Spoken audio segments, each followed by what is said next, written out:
You think the Battle of Kurukshetra happened 5,000 years ago? Aha, think again. You see, that ancient struggle on that battlefield, it's happening right now, inside your own mind. You know that feeling of being completely overwhelmed? The trembling hands, the racing mind, the burnout? Whether you're trying to pivot your career or just drowning in social media comparisons. Yeah, that's the exact same psychological crisis Arjuna faced. So let's really dive into this because today we are unlocking the secret war that's going on inside all of us. And stick with me because I'm also going to show you a neuroscience-backed breathing hack that can literally increase your brain's focus waves by 1,000% in just 60 seconds. Okay, section 1, your inner battlefield. First things first, we got to understand the battlefield itself. See, the characters in the Gita, they're not just, historical figures. They're actually metaphors for different parts of your own mind. It's like there are these two armies inside you. On one side, you've got the Pandavas. Think of them as your best self, your awakened, higher qualities, like Arjuna, who represents self-control. But on the other side, you've got the Kauravas, and these guys, they're your 100 bad habits and addictions. Things like raw material desire, that's Duryodhana, or that flash of anger, Dushasana. And who's leading this army of bad habits? Well, that would be King Dhritarashtra. He's the perfect metaphor for our sense mind. And it's called blind for a reason. It doesn't see clearly. It just reacts to whatever impulse comes along, pulling you toward distraction, with zero intelligent guidance from your higher self. And here's the kicker. This isn't some battle that happened once. No, this is a constant war happening inside you every single day. When you feel restless or distracted, that's because the Kauravas are winning. But when you feel calm and focused, that means the Pandavas, your higher self, are back in the driver's seat. So, section 2, a 60-second brain hack. The big question is, how do we give our good guys, our inner Pandavas, the upper hand? You probably think it takes hours and hours of meditation, right? Well, it turns out modern science has found a pretty amazing shortcut. Check this out. A neuroscientist, Dr. Sweta Adachya, studied a specific yogic breathing technique, and what she found with brain imaging was honestly shocking. In just 60 seconds, she measured a 1,000% increase in beta waves. Those are your brain's focus waves. 1,000%. That is not a typo. And it gets even better. It wasn't just about focus. She also saw this massive boost in alpha waves, which are the ones linked to feeling calm and relaxed. So think about that. You get way more focused and way more calm all at the same time. So what is this technique? It's actually incredibly simple. It's called Bhramari Pranayama, or the humming bee breath. Seriously, you can try it with me right now. Just sit up straight. Gently put your thumbs over your ears. Take a deep breath in through your nose, and as you exhale, just create a steady, low humming sound, kind of like a bee.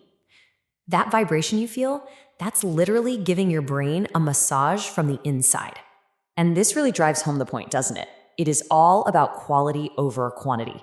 One single, intentional, focused breath can do more for your brain than slogging through a half hour of meditation when your mind is somewhere else entirely. All right, section 3, Krishna's modern strategy. Because look, that breathing hack is amazing for a quick reset, but what about the bigger picture? Let's break down 3 game-changing strategies from the Gita that you can use like tomorrow. Okay, hack number 1. This is for anyone who feels overwhelmed by, well, everything. Krishna uses this incredible metaphor. He says your mind should be like an ocean. Just think about your social media feed. It's this river of provocations, right? Someone's promotion, another person's incredible vacation, all constantly flowing into your mind. Now, if your mind is a tiny puddle, all that stuff just turns it to mud. But an ocean takes in all the rivers and it stays the ocean, completely undisturbed. That's the goal. Don't be a puddle. All right, hack number 2.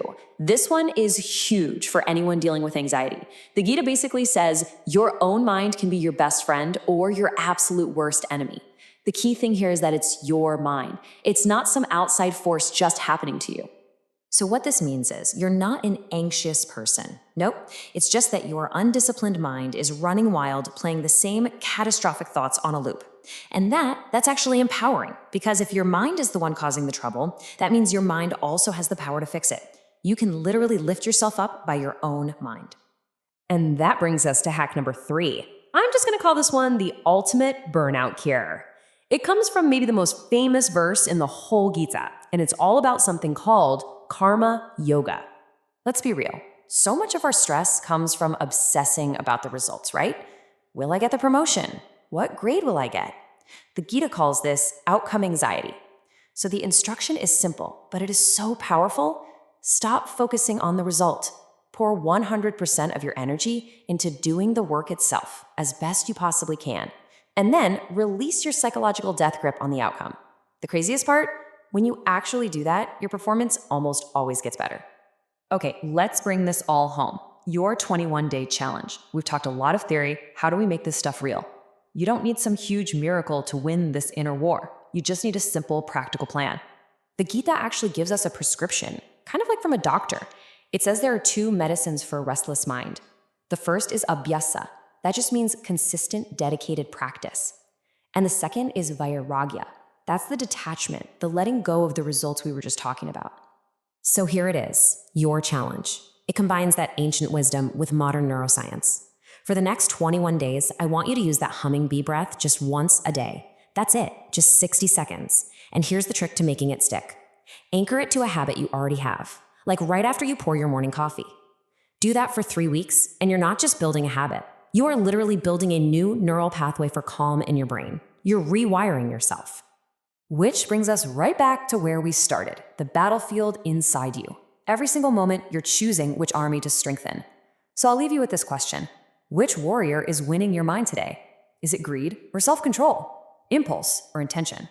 Let me know what you think in the comments. The battle is yours to command.